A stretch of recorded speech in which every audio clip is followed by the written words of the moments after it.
এদিন টালা থানার প্রাক্তন ওসি অভিজিৎ মণ্ডলকে সিবিআই হেফাজতে নেওয়ার পর মেডিকেল পরীক্ষা করতে নিয়ে যাচ্ছিলেন, যখন তখন সাংবাদিকদের প্রশ্ন ছিল, অভিজিৎ বাবু, আপনি কি তথ্য প্রমাণ লোপাট করেছেন? তার উত্তরে টালা থানার প্রাক্তন ওসি ঘাড় নেড়ে না বলে মন্তব্য করেন, আমার ভগবানের উপর বিশ্বাস আছে।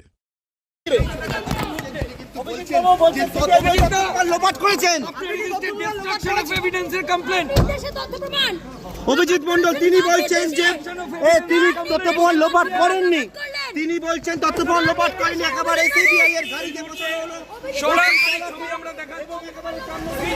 গাড়ি পার করো। অভিজিৎ মণ্ডল এলেন